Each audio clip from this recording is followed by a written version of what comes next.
Olá pessoal, tudo bom? Eu sou o professor Ricardo Bovendorp do Laboratório de Ecologia Aplicada à Conservação da Universidade Estadual de Santa Cruz, Ilhéus, na Bahia. E hoje nessa videoaula a gente vai falar um pouquinho sobre o Covid-19, ou seja, a doença do coronavírus.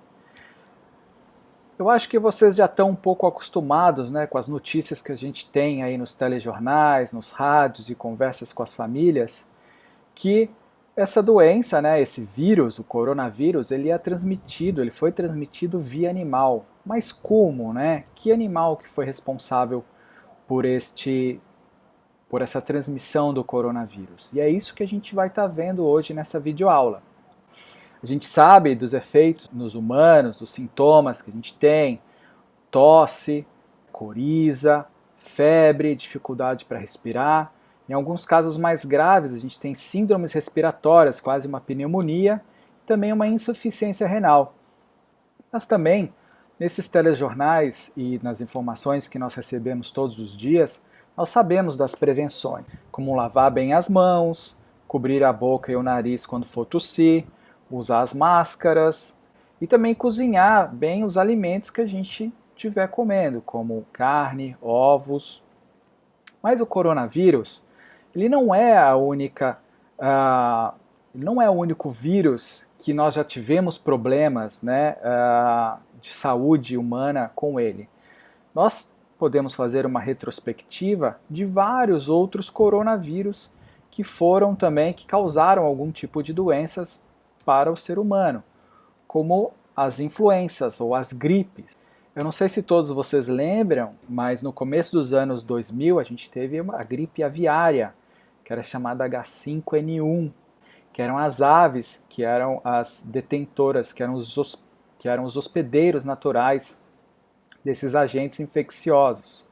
A gripe suína também, eram os porcos, eram os hospedeiros do H1N1, que foi em 2009 até hoje, traz bastante problema para a gente da questão de saúde, de saúde pública.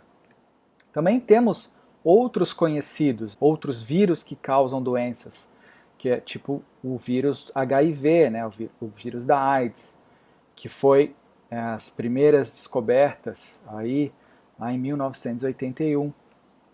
E também temos o Ebola.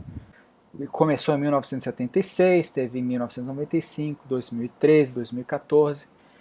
E eles todos têm como em comum animais. Os hospedeiros eram animais. No caso da AIDS, o macaco; no caso do Ebola, o morcego. E no caso do coronavírus, nós temos uma das teorias para o aparecimento do Covid, foi que o vírus o hospedeiro natural dele é o morcego, e ele foi passado por um pangolim, um hospedeiro aí intermediário, até chegar no ser humano. Essa é uma das hipóteses do Covid atingindo, solapando o ser humano. E como que surgiu essa contaminação? A gente sabe que foi na China, mas como que se deu essa contaminação? Então essa contaminação ela começou na cidade de Wuhan, na China, onde foi a origem do surto. Eles têm vários mercados a céu aberto lá na China. E foi nesse mercado, em Wuhan, em que surgiram os primeiros casos de coronavírus. E a partir do momento em que essas pessoas foram ficando doentes, eles perceberam que mais da metade dos doentes tinham frequentado esse mercado na China. Então esse mercado, posteriormente, depois da comprovação que esses humanos foram infectados no mercado, esse mercado foi fechado. Mas por que esse mercado em especial? Porque esse mercado ele é um mercado aberto, ou seja, eles vendem muitas vezes animais mortos e animais vivos para o consumo humano. E muitas vezes esses animais eles se encontram enjaulados e empilhados. Então o que acontece? Muitas das secreções desses animais, fezes, saliva, urina, são passados entre esses animais pelas gaiolas. Então imagina um animal ele defeca numa gaiola, atinge o animal de baixo, que atinge o outro animal de baixo. E assim vai acontecendo esse fluxo de excrementos, muitas vezes, e saliva entre esses animais. Então, esse é um tipo de contágio. E assim, esses animais, eles trocam tantos os vírus como bactérias, muitos ectoparasitas também são passados desse jeito. Imagina carrapatos que estão no bicho acima da gaiola podem cair e hospedar, podem ficar em animais abaixo, né, nas gaiolas abaixo. Então, são passados aí a fauna que existe, né, a ectoparasitas ou endoparasitas e outros, como bactérias e vírus, entre esses animais. Aí, como muitos dos chineses, eles possuem esse hábito de comer animais nativos, exóticos, eles tratam essas carnes dentro desses mercados, né? Eles matam esses animais, eles tratam, eles tiram a pele, as penas, e aí esse vírus que está já dentro desse animal, ele passa através do contato direto para a pele humana, né? Através do tato. Você está segurando o animal que está contaminado, então você acaba se contaminando pelo contato com esse animal. E aí, claro que a pessoa que comprou essa carne, né, que foi ao mercado comprar, também pegou a sacolinha na mão do vendedor e acabou se contaminando também. Então foram assim que surgiram os primeiros casos de coronavírus deste mercado em Wuhan. Então você tem essa contaminação do tratador, né, onde você tem esse contato com o animal, e depois você tem um contato com o vendedor e você acaba se contaminando. E foram assim os primeiros casos de coronavírus. E onde estão esses mercados? Claro que a China é um maior mercado, a gente chama de mercado de animais silvestres, em todo o mundo. Você tem aí a China, a Ásia possui bastante essa cultura de se alimentar de animais silvestres. Mas também nós temos na América do Sul, na África e na Oceania vários mercados que são comercializados esses animais vivos, né, animais exóticos, animais silvestres, não só dessa área, mas de todo o mundo. Então, se a gente perceber nesse cardápio de carnes que era exposto neste mercado em Wuhan, você pode ver que tem várias carnes exóticas, como avestruz, pavão, além de, claro, você tem o boi também, porcos, cabra, cachorro, né? Não podemos esquecer que também lá os chineses eles têm esse costume de comer cachorro e cobras. Você tem vários animais vendidos, as carnes desses animais são vendidas nesse mercado. E é por aí você tendo o consumo desses diversos tipos de animais, os animais eles possuem diversas faunas, né? Endoparasitas, ectoparasitas, que estão instalados nesses indivíduos. Então você tem toda uma questão aí de contaminação, de uma possível contaminação, né, caso você tenha contato com esses animais. Aqui no Brasil sabemos bem, né, que roedores eles são grandes hospedeiros de doenças. Então os roedores, a gente conhece a leptospirose dos roedores. Então, a gente tem que tomar um pouco de cuidado. Existem várias viroses também nesses animais, principalmente os animais de vida selvagem, que nós não temos muito costume de nos alimentarmos dele.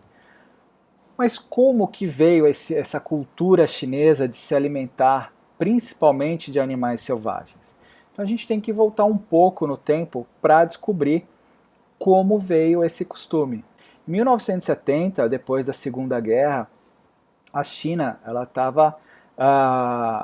foi praticamente assolapada, né, economicamente, e teve muita pobreza dentro da China. E muitas pessoas estavam morrendo de fome.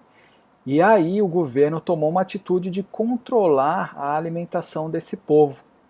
Então, o governo ele provia para a população toda a alimentação necessária, que não era muita. Então, você tinha uma pobreza muito grande, você tinha pessoas passando fome, e quando você passa fome, você começa a se alimentar das coisas que estão disponíveis ao seu redor.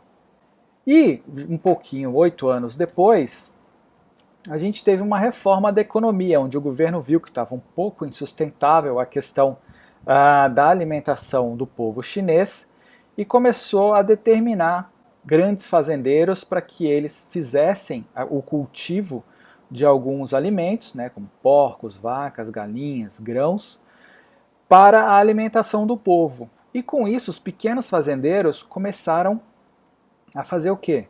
A criar alguns animais que estavam ali no seu entorno, né? Eles já se alimentavam ali de espécies nativas que viviam ao redor da sua fazenda, mas com essa normativa, essa reforma da economia da China, eles começaram a criar, os pequenos fazendeiros começaram a criar esses animais mais exóticos, esses animais de vida livre. E um pouco mais tarde, né, o governo chinês legalizou a criação dos pequenos fazendeiros destes animais exóticos, desses animais selvagens, desses animais nativos das áreas chinesas. Com isso, o que aconteceu? O governo chinês ficou com uma indústria de animais muito maior. Mas também nós temos muito na China o que? O mercado ilegal, onde existem diversas espécies que não são permitidas serem caçadas, de serem comercializadas, como tigres, rinocerontes e pangolins. Esses animais, eles eram ilegais para o comércio da China. Mas em 1988, a China viu que esses animais eles poderiam entrar como recursos para o governo chinês. Por quê? Porque isso movimenta muito dinheiro.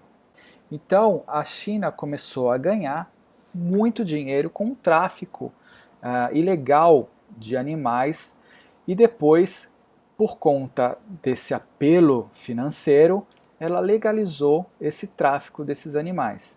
Então já eram legalizados, né, o tráfico de animais selvagens como tigres, né, como pangolins, que são da Ásia e da África, alguns deles, e foi inserido dentro do mercado chinês, do mercado legal de carnes chinês. Então você consegue encontrar esses produtos dentro deste mercado. Se vocês forem ver, em 2018, a China chegou a arrecadar 150 bilhões de ienes com este mercado de animais selvagens. E isso é muito dinheiro.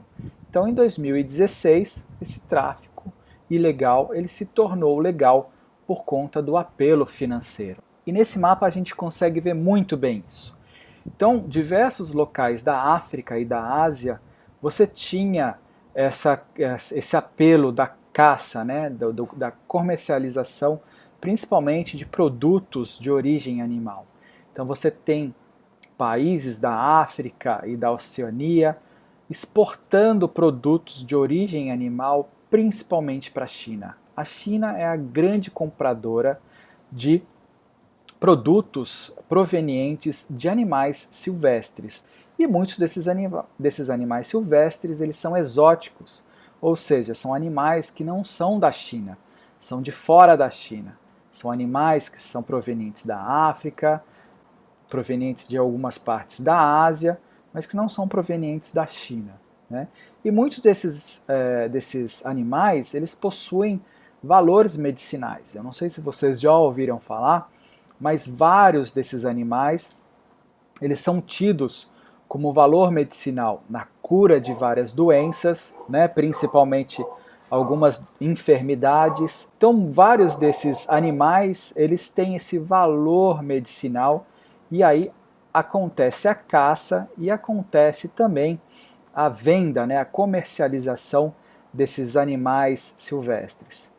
Também temos que falar nos troféus, isso é muito importante. A caça também de animais silvestres, ela é muito impulsionada por troféus. É como se fosse um troféu. Ah, cacei um leão, cacei um tigre, cacei um jacaré, e você simplesmente pendura isso na sua sala ou onde quer que seja como um troféu.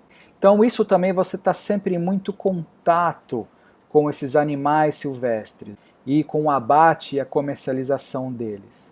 Sem falar também, muitas vezes a gente tem esquartejamento de alguns animais, como aí o chifre, né, do rinoceronte. Isso também tem um valor comercial muito grande. Era muito comum antigamente teclas de piano serem feitas dessas partes dos animais. Então você tem esse valor comercial também associado a essa caça e a esse abate de animais silvestres. E se a gente for ver nesses dois gráficos, no primeiro gráfico das barrinhas, o quão, por países, né, por regiões aqui dentro do globo terrestre, há atividades de caçadores.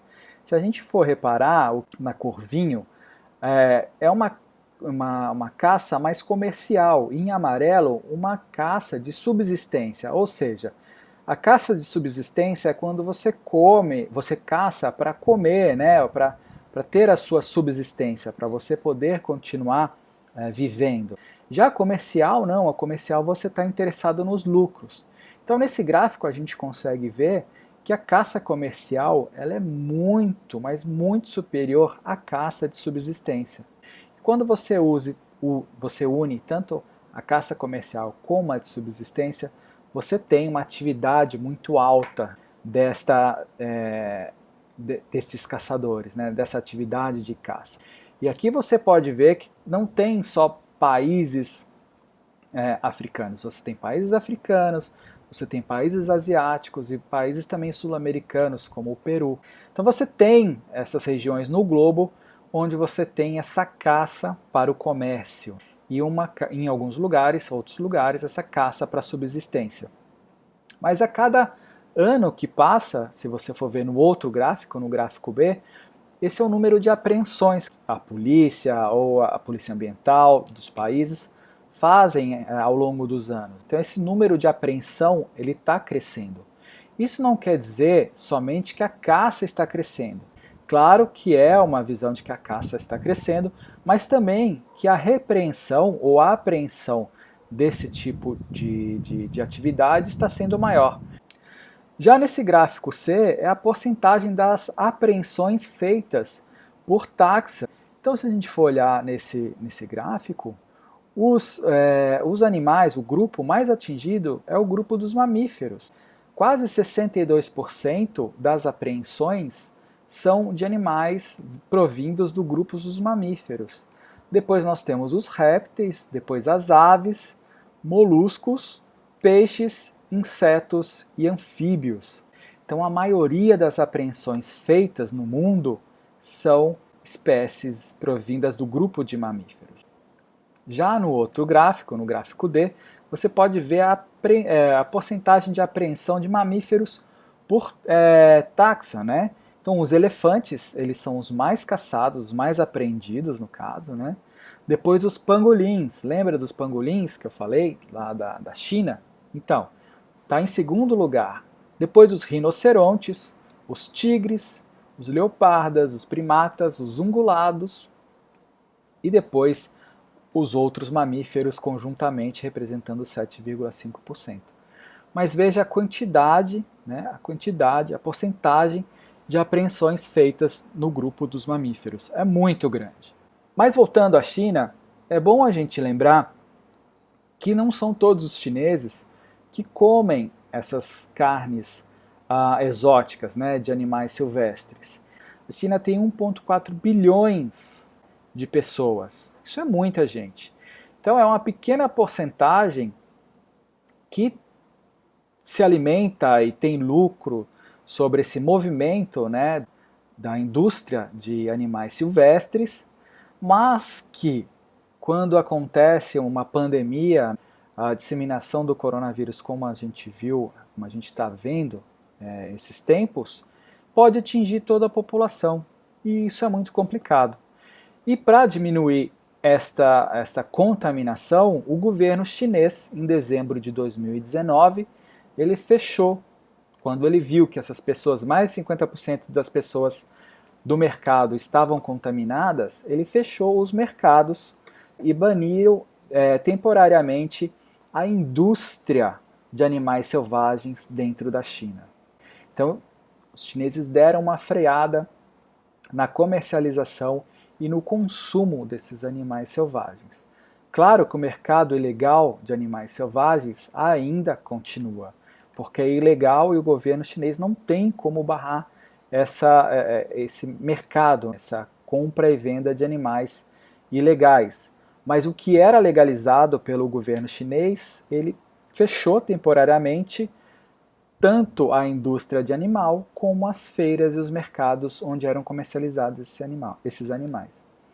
E o que foi interessante desta crise, pelo menos no começo dessa pandemia do coronavírus? É que o coronavírus ele colocou em evidência o tráfico, tanto ele legal ou ilegal, dos animais selvagens em todo o mundo.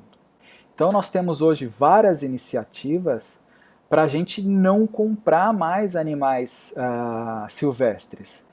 Por mais cultural que seja, nós não temos que comprar animais silvestres. Eles são para ficar na natureza. Então, ficou isso em evidência. Então tem um chamado de pare de comprar animais silvestres. Também como pare de consumir esses animais. Nós temos aí diversos outros animais que nós criamos e consumimos essas carnes. E essas carnes elas passam por um controle rigoroso de qualidade e um controle rigoroso de enfermidades. Gastamos milhões e milhões com vacinas, com tratamentos para os rebanhos ficarem sãos, saudáveis para o consumo humano. E já com essa vida silvestre nós não temos esses rigores. Então por muitas vezes nós podemos consumir esses vírus que estão dentro desses animais silvestres. E uma outra questão também é parar de destruir o meio ambiente, porque se a gente destrói a casa desses animais, esses animais eles acabam por se aproximar dos seres humanos. Nós estamos destruindo, nós estamos indo de encontro com a floresta e esses animais eles vão começar a chegar mais próximo do ser humano. E aí também a gente pode ter o contágio. Então preservar as florestas é preservar as casas desses animais, onde eles vão estar, onde eles vão viver, onde eles vão ficar ali com todos os processos ecológicos, fisiológicos deles e não dentro das comunidades humanas. Então se a gente parar de comprar esses animais, tanto para o consumo ou quanto para troféus, e parar de destruir a área desses animais, com certeza a gente consegue diminuir a quantidade de vírus espalhados entre os seres humanos. E aí a gente evita outras pandemias.